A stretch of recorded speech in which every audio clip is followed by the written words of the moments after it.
Le damos la bienvenida y doctor. Muchas gracias.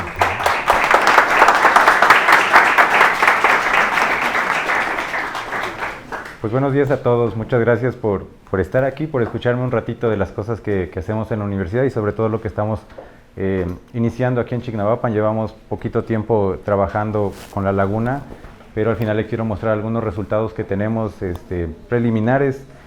Y antes de eso también comentarles que es un trabajo que estamos realizando con algo que estamos implementando en la universidad, que es Ciencia Ciudadana, en la que no nada más estamos trabajando en la universidad con los alumnos y los profesores y en los laboratorios, sino que estamos participando ahora también con el Consejo Ciudadano, el cual nos está ayudando mucho para llevar a cabo esta investigación que les voy a estar mostrando.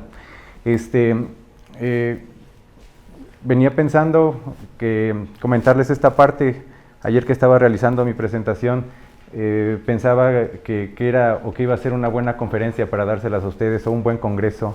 Entonces, alguna vez había escuchado, y siempre les digo que me encanta que se vayan con un montón de dudas. Ojalá y les generemos muchas dudas como para que ustedes después puedan empezar a investigar y cada vez tengan más interés en estos temas, porque eso seguramente nos va a ayudar a que podamos ir resolviendo estos problemas. Entonces, ojalá y que cuando sea una buena conferencia, que no termine cuando haya finalizado. Les digo que se lleven un montón de dudas para que se generen muchas inquietudes y entonces empiecen a investigar. Y la otra, que lo saquemos de una zona de confort para que ustedes puedan pensar lo no pensado y repensar lo pensado. Es decir, en verdad, llévense muchas dudas de esto y ojalá logremos tener un buen congreso con esto. Bueno, otra cosa, que hace tiempo me tocó dar una plática en Yucatán y había unos panelistas de Colombia y uno aquí de México. Me dijo que él del congreso se había llevado esta palabrita que se dice llamar solastalgia. No sé si la habían escuchado alguna vez esta palabra de solastalgia, pero me llama mucho la atención porque seguramente, a lo mejor no a ustedes, pero a sus papás, a sus abuelitos les debe de causar esa misma sensación de que dicen que antes en la laguna o antes en los ríos podías ir a nadar, podías ir a bañarte, y ahora ya no podemos hacer absolutamente nada de eso. Y nos crea como una angustia cada vez que nuestro entorno está cambiando. Y ese es el término de solastalgia, ¿no? Es esa sensación que tenemos porque nuestro entorno está cambiando. Y entonces cada vez está entrando hasta unos problemas, unas angustias, y aunque no se considera como una enfermedad, sí está causando ya un interés que llama la atención porque el hecho de que esté cambiando tu entorno nos está empezando a crear angustias. Y es algo que, por supuesto, que a mí me pasa así cuando hablamos de la laguna. Yo recuerdo que cuando estaba aquí en la secundaria, entonces el día del estudiante nos llevaban allá a la laguna y nos podíamos meter a nadar. Ahora dudo mucho que alguien quiera meterse a nadar, dudo mucho que alguien quisiera hacer eso, y mucho menos también estar tomando agua o estar cerca de ahí de la laguna por todos los componentes que ya les mencionaré ahorita que podemos estar encontrando ahí. Entonces cada vez está siendo más fuerte este término, ¿no? Es decir, cada vez tenemos más esa sensación de que nuestro entorno está cambiando y nos crea bastante angustia estos cambios que se están generando. Ahorita que decía la maestra sobre que es muy interesante ver a muchos jóvenes, es fantástico eso, pero que busquemos un mejor futuro. Siempre me gusta estar recomendando este libro que se llama Nuestro futuro robado. Es un libro que si lo googlean lo van a encontrar muy rápido. Es un libro gratuito y hay un artículo que hacen sobre una reseña de este libro. Hay una parte ahí bastante interesante. Todo el libro es muy interesante y me gustaría compartirles un montón de libros que hablan sobre todo este impacto ambiental que tenemos y todo lo que nos espera con el futuro por todas estas sustancias que nos están haciendo daño. Pero hay una parte aquí del libro que dice que de 1950 para acá tenemos alrededor de 800 nuevas sustancias en el cuerpo, ¿sí?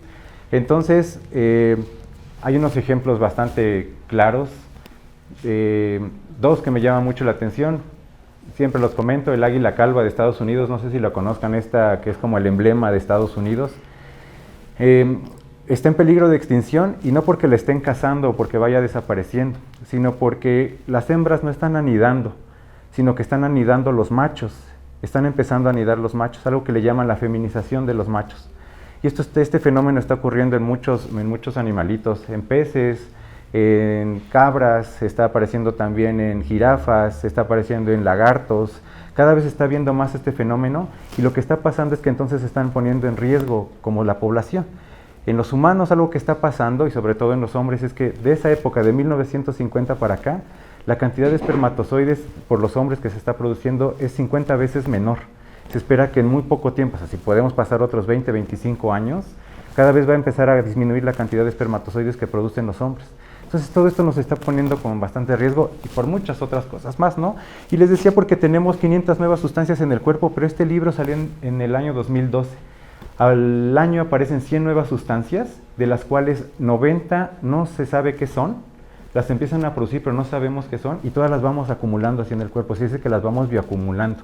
Es decir, pongo esta imagen porque no sé si alguna vez o hayan tenido oportunidad de ver esta película que se llama Volver al Futuro, en la que había un carrito, diseña un científico un carrito en el que pones una fecha y podrías estar viajando ya sea al futuro o al pasado.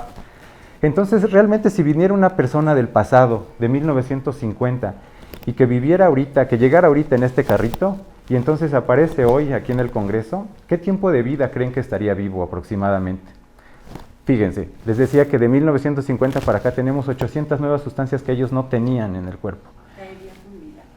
¿Perdón?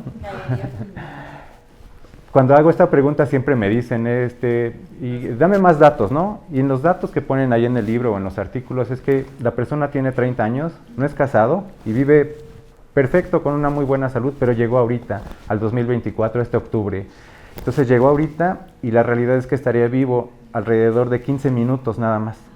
Entonces lo que pasa es que meten en una simulación todas estas nuevas moléculas y hacen como ese metabolismo, ¿no? Es decir, el cuerpo qué hace con todas estas moléculas y como no puede metabolizarlas, inmediatamente empezaría a colapsar y entonces el promedio está entre 8 a 17, pero el promedio se queda en 15 minutos que estaría vivo. La persona moriría inmediatamente.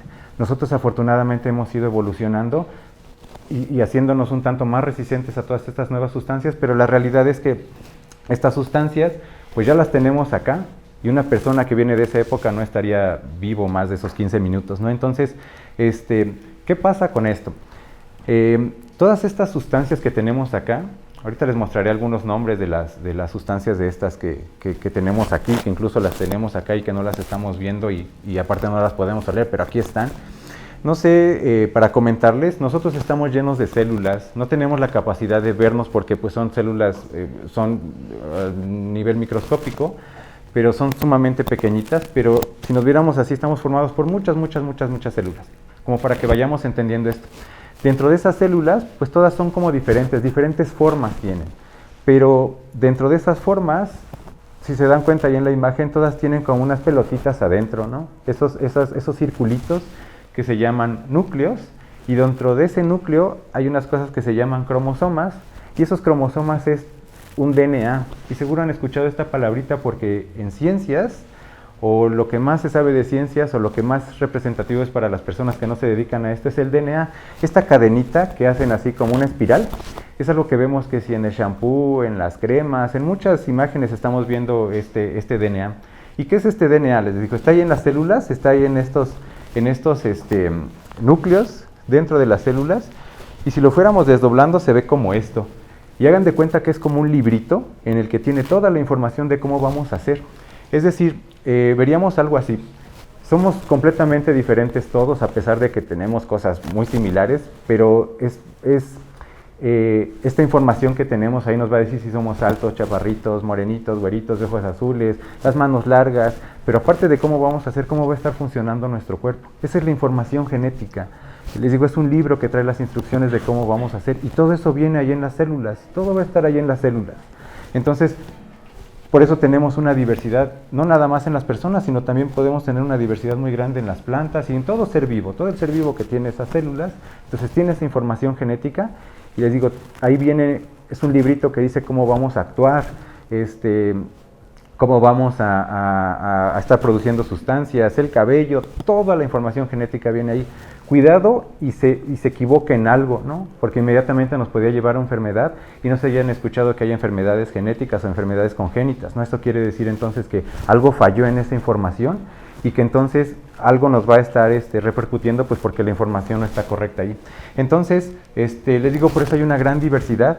Todos tenemos esos genes, está escrito de forma distinta para cada quien, pero es sumamente importante porque les digo, es la forma en cómo vamos a estar viviendo y cómo vamos a estar siendo. Bueno, dentro de todas estas sustancias, que les decía que estas 500 a 800 sustancias que ya tenemos ahora, hay 3 que considero que pudieran ser importantes: los genotóxicos, los disruptores endócrinos y genobióticos. Son palabritas que a lo mejor son extrañas, pero que convivimos a diario con ellas. Primero mostrarles esta parte de los disruptores endocrinos, ¿no? Va inmediatamente al sistema hormonal. Entonces, en esta imagen quise ponerles a unos impostores y otro que son los disruptores endocrinos y otra que pueden ser hormonas. Nosotros necesitamos hormonas. Y seguramente han escuchado que hay de estos contenedores que son de plástico que dicen libres de BPA, de bisfenol, ¿no? Ese bisfenol es un disruptor endocrino. Entonces, por ejemplo, dicen las personas que nunca calientes las cosas en tu horno de microondas, ¿no? Y es verdad, no las calientes con un plástico que no sea libre de BPA o de bisfenol. Cuando calientas ese plástico, lo que hace es que se desprende y entonces después tú te lo tomas y esas moleculitas van así a tu cuerpo y entonces el cuerpo las confunde. Entonces pueden entrar a una célula y les empieza a causar un daño porque el cuerpo piensa que es una hormona, ¿sí? Entonces a mí me da mucha angustia, por ejemplo, que me ha tocado ir en algunas reuniones o algunas fiestas en las que dan misiotes y los hacen en bolsas. Y las bolsas de plástico, me ha tocado verlo en bolsas de plástico. Las otras creo que no hacen daño, no es un polímero, seguramente es celulosa cuando hacen esas bolsitas, pero me ha tocado ver personas que lo hacen en bolsas de plástico, los misiotes. Eso es terrible porque esa temperatura está haciendo que se desprende ese bisfenol y después nosotros lo estamos consumiendo y el cuerpo lo confunde y entonces empezamos a tener daños en problemas reproductivos, alteraciones en el desarrollo del cerebro. Imagínense eso si lo dan a los niños, riesgos de cáncer, problemas metabólicos, obesidad, todo eso por tener una sustancia que está ahí en el plástico y que aparte de nosotros nos lo estamos consumiendo. Entonces, también me he dado cuenta que, por ejemplo, en las mamilas, en los biberones que tienen los niños, se darán cuenta que dice libre de bisfenol, ¿no? O de BPA, porque seguramente como para esterilizarlos los calientan. Y si los calientan, pues imagínense, están desprendiendo estas sustancias. Entonces hay que tener siempre cuidado con estas cosas. También hay personas que dicen que sí es un mito, ¿no? Que cuando vas en el carro y tienes una botellita de plástico y que si la dejas en el calor y después se enfría y después te puedes tomar el agua, hay que tener mucho cuidado con esto, hay que ver que esas botellitas no tengan BPA, porque si no con el calor que hace en el carro se calienta el agua, ese plástico desprende esas sustancias y entonces se van al agua y después no las tomamos y empezamos a tener problemas así. Bueno, hay otras sustancias que se llaman genobióticos. El genobiótico, geno quiere decir extraño, son sustancias que están en el cuerpo pero que no deberían de estar ahí porque el cuerpo no las produce. Entonces, quise ponerles un ejemplo también de genobióticos y asociados al agua. Son 3 artículos, perdón, no tuve tiempo como de estar haciendo las traducciones aquí, pero quise ponerles los pantallazos que tenemos así de estos artículos, son 3. Me llama mucho la atención estas investigaciones que están haciendo en la India, pero que seguramente también en México o en otros países está pasando. Seguramente conocen un medicamento que se llama diclofenaco. El diclofenaco yo lo tomo también, yo sufro de ácido úrico, de hiperuricemia, entonces para quitarme el dolor necesito estar tomando diclofenaco. Entonces este diclofenaco es comúnmente utilizado como un antiinflamatorio, lo consumes y entonces hay una parte de la pastilla que sí se puede estar metabolizando por el cuerpo, que es la que te ayuda para eliminar el dolor, pero hay otra que no, y entonces esa la forma de desecharlo es por la orina comúnmente. Entonces, cuando lo desechan por la orina, se han dado cuenta que en la India estos buitres, estas aves, están muriendo y han encontrado en el hígado, han encontrado el resto de diclofenaco, pero hacen como la cadenita. Y la cadenita ve que los buitres ya ven que comen la carne de ganado que ha muerto, y en el ganado se ha alimentado, ha tomado agua que tiene este diclofenaco, y entonces cuando lo consumen los buitres pues lo matan, ¿no? Entonces este diclofenaco comúnmente se va al agua, porque nosotros cuando hacemos del baño ya ven que todo va a parar hacia cuerpos de agua también, y entonces pues lo han encontrado ahí. Ese es un genobiótico, ¿no? Sustancias que no deberían estar ahí, pero para nosotros también hay un montón de genobióticos, ¿no? La gasolina es uno de ellos, A mí me tocó participar en un artículo en el que evaluamos a las personas que están con efectos de gasolina aquí por el tema del huachicol. Entonces, pues tienen un daño ahí fuerte porque pues están expuestos a estas sustancias que les digo, están en el cuerpo, pero no deberían de estar ahí. No. Bueno, pero en los que puntualmente yo trabajo es con estos que son los genotóxicos. Y los genotóxicos son los que causan daño directo al material genético. Y me regreso un poquito, el material genético es este que les decía, es este que tenemos ahí en las células y el que nos dice cómo vamos a hacer y cómo va a estar funcionando nuestro cuerpo. Entonces esos genotóxicos son sustancias que lo que hacen, y para hacerlo mucho más sencillo, es que llegan y cortan la información que nosotros tenemos aquí en el DNA, de cómo vamos a hacer, cómo va a actuar nuestro cuerpo, toda esa información de cómo vamos a estar actuando nosotros, ese genotóxico llega y la corta. Son sustancias que llegan y cortan, pareciera como una tijerita, como para estar haciendo una analogía. Entonces, un genotóxico, por ejemplo, puede ser el mercurio, que lo han encontrado en pescados, o algunos otros como plomo, de esas sustancias que les digo que llegan y hacen daño al DNA. Entonces, por ejemplo, hay ocasiones que aunque los podemos tener aquí, también los podemos estar ingiriendo, ¿no?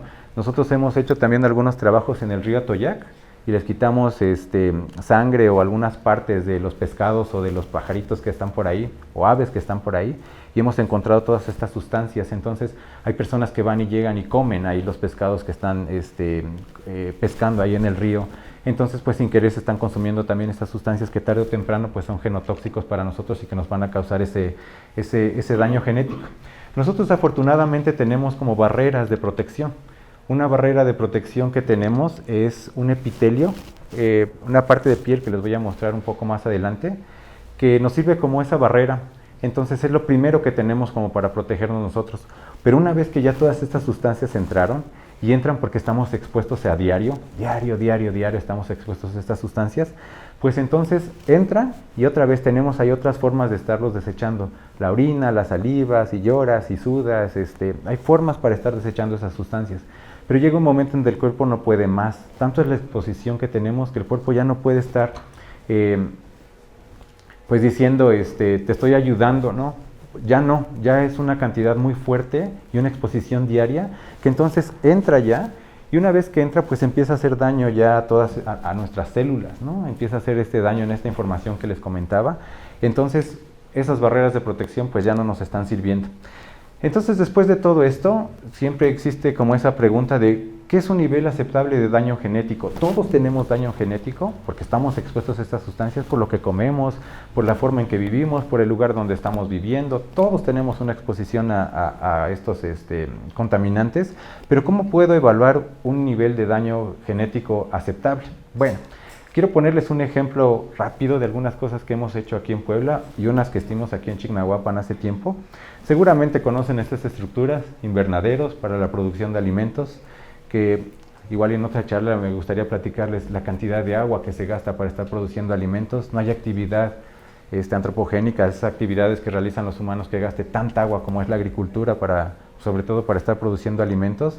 Para darles datos, por ejemplo, para producir 1 kilo de tomate en un sistema como estos se gastan alrededor de 90 litros de agua por 1 kilo. Entonces ya se imaginarán la cantidad de agua que se requiere. Entonces, estas unidades de producción, pues lo que hacen es que ya ven que hace una mayor cantidad de calorcito dentro de los invernaderos. Entonces esto hace que sea un ambiente favorable como para que las plantas puedan sentirse mejor, se desarrollan mejor y entonces van a aumentar sus rendimientos. Pero al igual que para las plantas que están ahí como muy a gusto, pues es también que estén a gusto ciertos animalitos, desde ratones, virus, bacterias, hongos.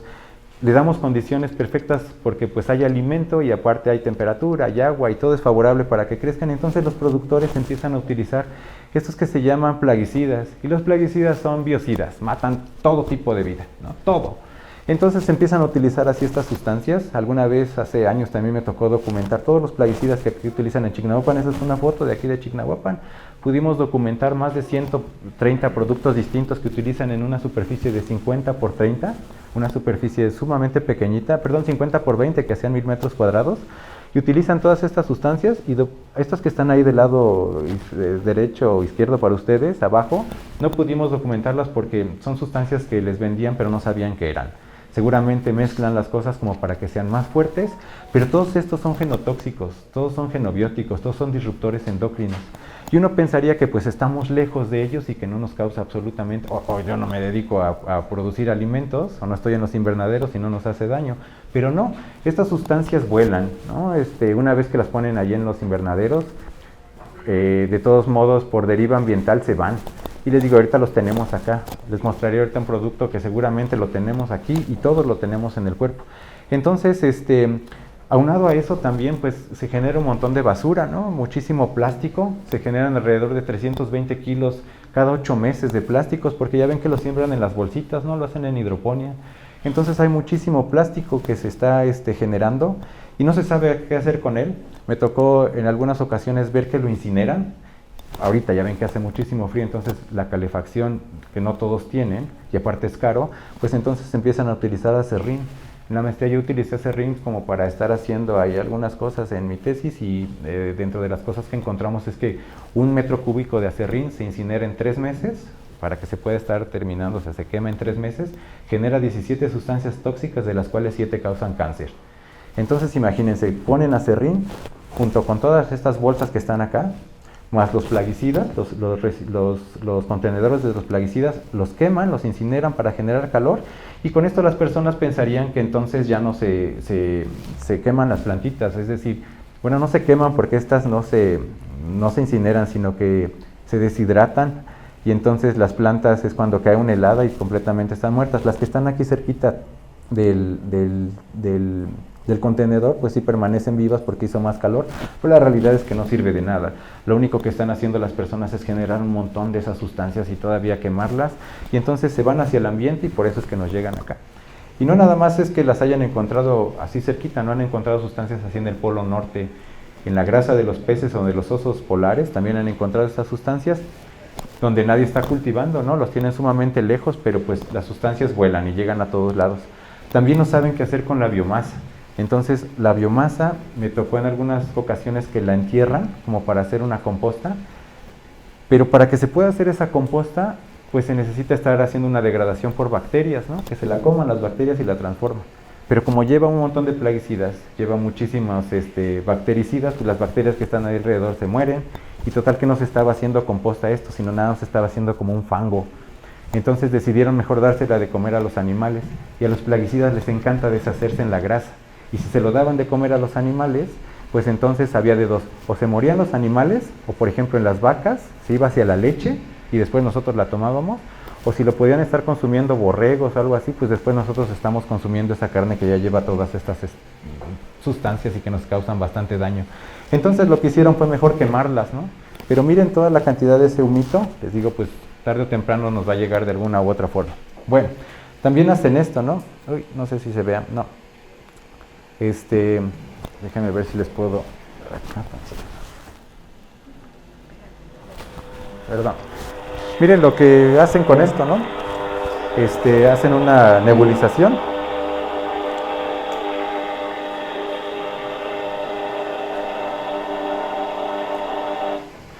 Y el dato ahí con esta nebulización que estaban haciendo es que del 100% del plaguicida que están aplicando, a la planta solamente llega el 3%.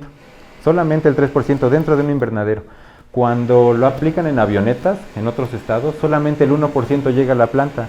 Lo demás se va hacia el ambiente. Entonces, pues no está sirviendo, no está haciendo nada eficiente, Sí.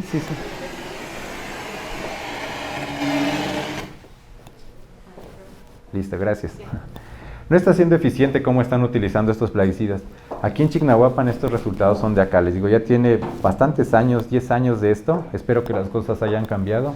Y también sería interesante volver a hacer este estudio para saber cómo han ido evolucionando. Pero hacíamos este tipo de preguntas de qué hacían con estos plaguicidas, ¿no? Entonces, para resumirles esa tablita, ese es un artículo que está publicado, les digo, en el 2014. Nadie hace las cosas como deberían, ¿no? Todos lo hacen de alguna forma mal. Comen dentro del invernadero, no se cambian la ropa, entran al invernadero después de estar fumigando. Me tocó evaluar a unas personas, mujeres que estaban embarazadas trabajando dentro del invernadero. Imagínense estas células de su bebé que se estaban reproduciendo con todas estas sustancias ahí. Me tocó ver esta persona que viven al lado del invernadero y no sé si logran ahí notar en la foto que él está calentando su comida donde están los plaguicidas y les digo que el calorcito les encanta, entonces ahí viven aparte y aparte el plástico que le quitaban al invernadero lo están poniendo para cubrir. Entonces lo hacen mal, no porque ellos digan, voy a hacer las cosas mal, realmente nuestra función es estarlos ayudando y decirles todas las consecuencias que podrían tener por esto, pero les digo, ahí conviven con esto. Pero me llamó la atención algo de esta pregunta final que dice, yo les preguntaba como una última pregunta a los productores si consumen lo que producen, y el 80 y tantos por ciento, casi el 90% me contestó que no. O sea, no están consumiendo lo que producen, y le decía, ¿por qué? Me dijo, porque yo sé los venenos que les pongo. Entonces, esa parte de los venenos, tal cual así son, los plaguicidas, esa era la respuesta, yo sé los venenos que les pongo. Y entonces le decía, pero entonces, ¿tú dónde lo consumes? Y la mayoría me llevaba una huertita que tenían ahí al lado, orgánica, ya ven que no les ponen plaguicidas y están utilizando el estiércol de los animales, y ese es el que consumían. Pero le decía, pero por ejemplo, los pimientos, o alguna otra fruta, limones, guayabas, todo esto que tú consumes, dice, bueno, es que eso yo no lo veo. Y si yo no lo veo, entonces pues igual y no me hace daño, ¿no? Pero no es así. Entonces igual a nosotros, nosotros todo lo que consumimos trae una carga muy fuerte de esos plaguicidas. Y me gustaría recomendarles que cuando limpien sus verduras o sus frutas, siempre agréguenle un poco de vinagre de manzana.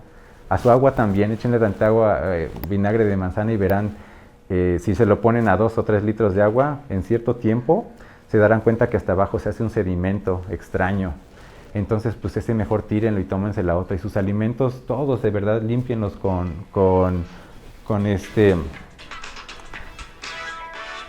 Perdón, puse mi alarma porque si no sé qué me iba a pasar con el tiempo, ya me falta mucho. Entonces me voy a ir un poquito más rápido. Les digo, den esa recomendación. Encontramos un montón de plaguicidas que utilizan aquí en el municipio, de los cuales 2 están prohibidos en el mundo. En México no. Carbamato y uno que es un organofosforado que se llama paratión metílico. Para que se den una idea, el paratión metílico, donde lo aplican en una superficie grande, puede hacerle un hoyo a la capa de ozono.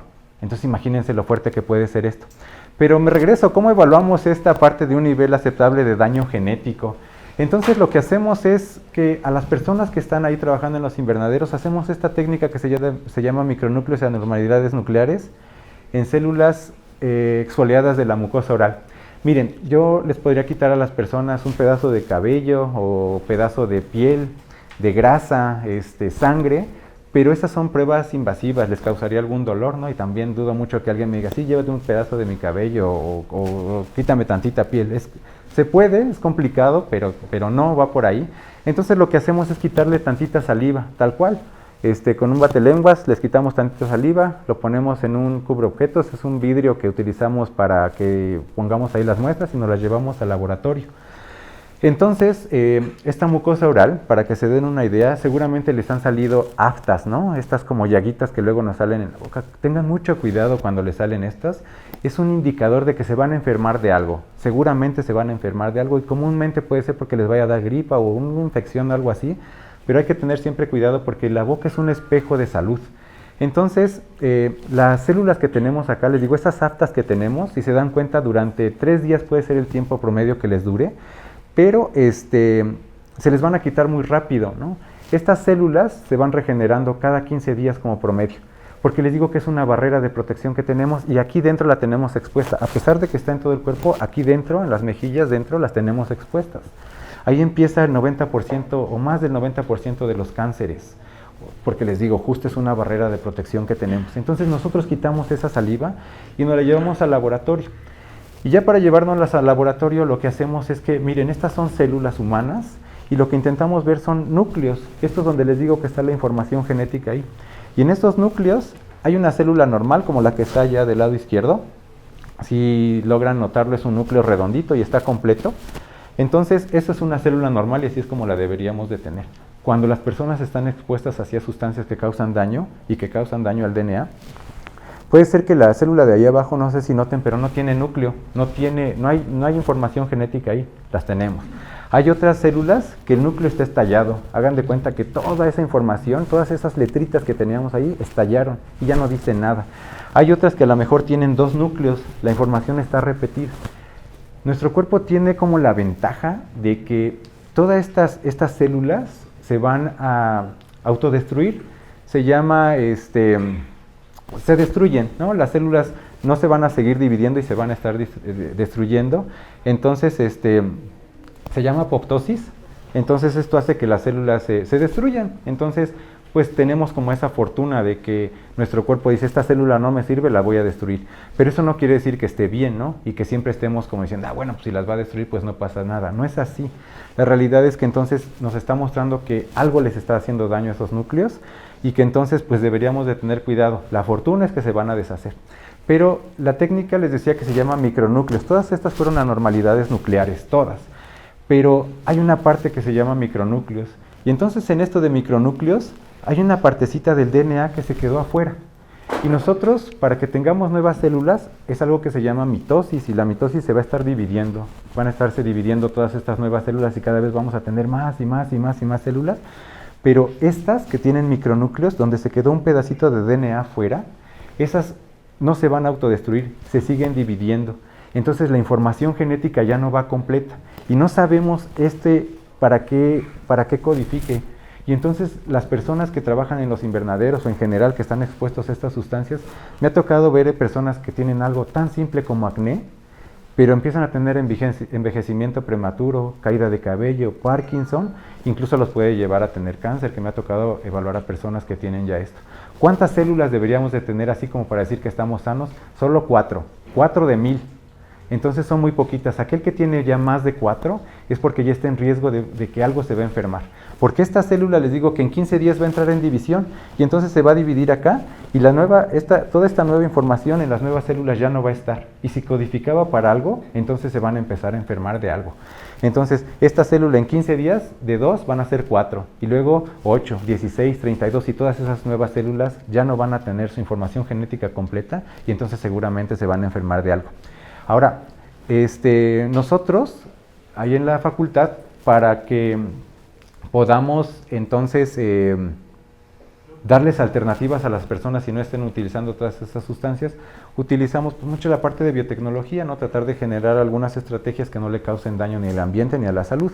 Entonces, por ejemplo, hacen unos extractos de plantas para estarlos utilizando como plaguicidas. Pero el hecho de que sean naturales no quiere decir que no causen daño, ¿no? En ocasiones pueden ser peores. Los tés hacen mucho daño, los tés son genotóxicos, 97% de los tés que consumimos en México hacen daño, siempre y cuando, ya saben que la dosis hace el veneno, ¿no? O sea, si están consumiendo diario mucho té, causa un daño genético.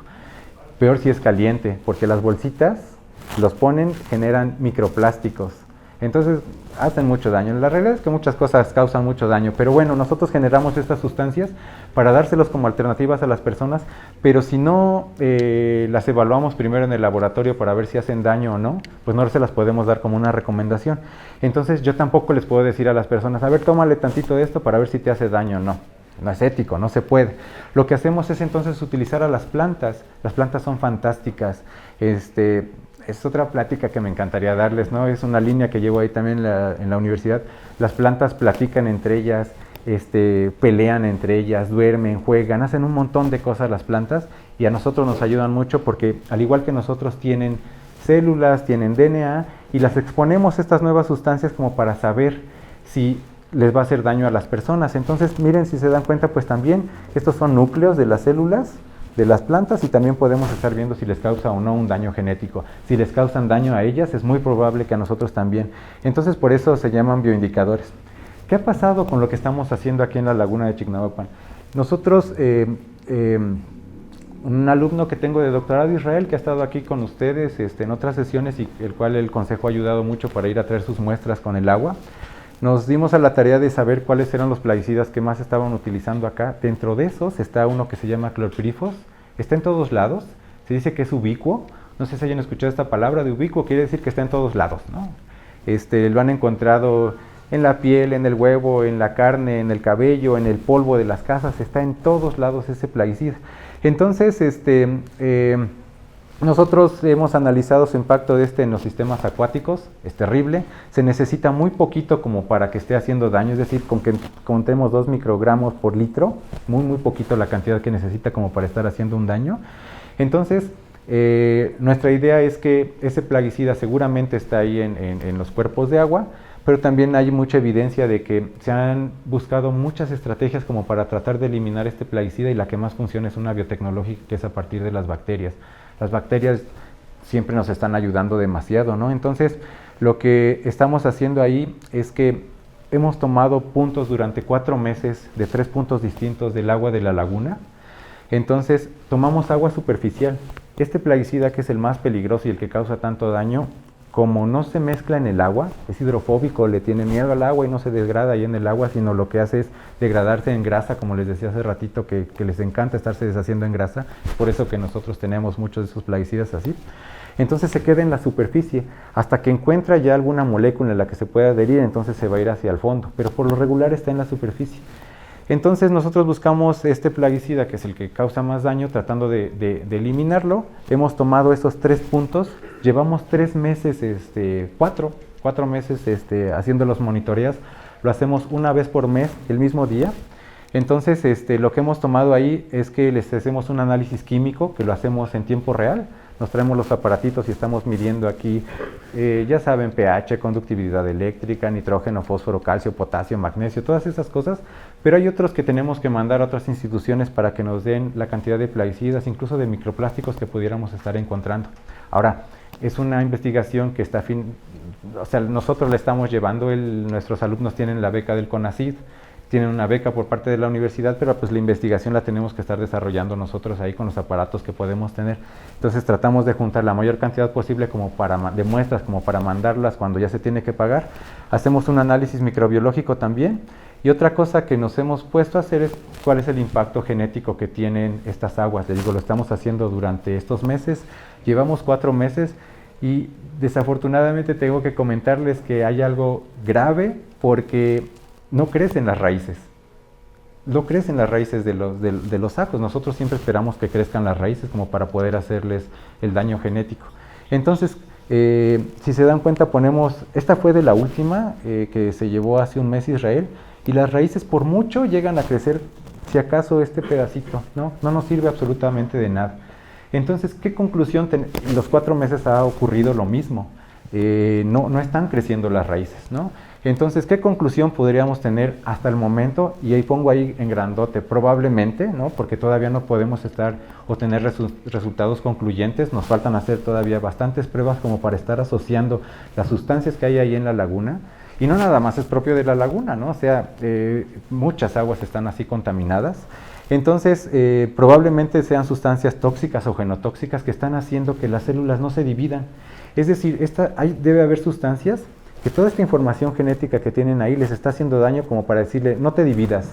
Y entonces no podemos, nuestra conclusión hasta el momento ha sido de que, por supuesto, hay genotoxicidad y citotoxicidad, o hay sustancias tóxicas porque no están haciendo que las raíces crezcan. Entonces, todavía nos falta, lo tenemos que hacer cada año, ese es nuestro objetivo ahorita, de estarlo haciendo durante un año, porque consideramos que, por ejemplo, ahorita que ya tiene que venir por muestras de agua, el hecho de que llueva, pues se va a llevar contaminantes, ¿no? Entonces, cada año debe de ser distinto, y queremos monitorear en qué fechas los contaminantes van a disminuir, como para que ya podamos estar haciendo esta evaluación. Entonces, los ajos se han quedado así. Y utilizamos ajos porque los ajos crecen muy rápido. En 7 días, que es una exposición crónica, ya tenemos las raíces listas como para estar siendo evaluadas. Aunque podemos utilizar cebollas, maíz, o sea, cualquier plantita la podríamos estar utilizando. El ajo es un modelo fantástico como para estarlos evaluando ahí, pero desafortunadamente el agua está haciendo que no crezca absolutamente nada. Nuestra primera conclusión, y que probablemente son tóxicas o genotóxicas estas aguas. Bueno, nada nuevo, ¿no? La realidad es que, les digo, si fuéramos a cualquier otra laguna, el resultado podría ser muy similar, porque el agua cada vez está más y más contaminada. Pero lo que nosotros estamos haciendo y tratando de apoyar es que nosotros tenemos una bacteria que ahora ya tenemos 3 bacterias que nos hemos dado cuenta que ese plaguicida tan fuerte que está ahí, hay una bacteria que se come ese plaguicida y lo transforma en una sustancia menos peligrosa. Lo hicimos ahí en el laboratorio, y miren, en el primer tubito Eppendorf, estos tubitos pequeñitos, pusimos el plaguicida con la bacteria, y a las 60 horas las bacterias ya se habían comido este plaguicida. Entonces, ahora lo que nosotros queremos hacer es que ya tenemos la bacteria, y queremos poner estas bacterias en una puff, en estas esponjas, que es la que tienen aquí las bancas o la que tienen las sillas comúnmente, porque ahí las inmovilizamos o las protegemos. Es otra técnica en la que si yo llego con las bacterias y se las agrego hacia la laguna, todas las bacterias que están ahí, tanto el pH, la temperatura, la luz, van a hacer lo posible por matarla y no va a sobrevivir. Entonces pasa lo mismo con algunos bioinoculantes o biofertilizantes que hacemos. Si yo llego con unas bacterias que considero que le van a hacer bien a las plantas y se las agrego ahí, pasa algo que se llama supresividad.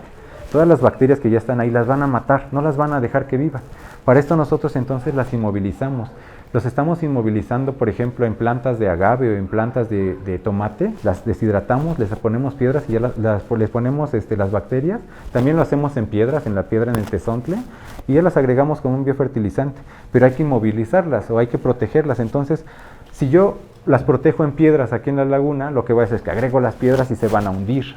Y el plaguicida está aquí arriba, entonces no me sirve de nada. Entonces tenemos la inmovilización en estas esponjas y las esponjitas les encanta ahí a las bacterias estar ahí. Por eso cuando laven sus trastes y tengan esponjas, lávenlas mucho porque seguramente están llenas de bacterias.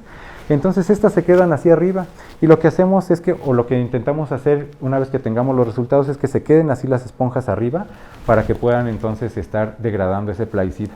Entonces nuestra idea es que no les vengo a contar nada nuevo de ninguna de las lagunas que el agua causa daño genético o están algunas sustancias, eso ya lo sabemos. Mi intención con la parte biotecnológica es que propongamos estas estrategias como para que logremos tener así una laguna limpia y que no nos pase esto de solastalgia en el que ahora sí podamos ir a nadar de nuevo en la laguna, que podamos tomar agua de esa laguna que pues ahorita no se pudiera estar haciendo, ¿no?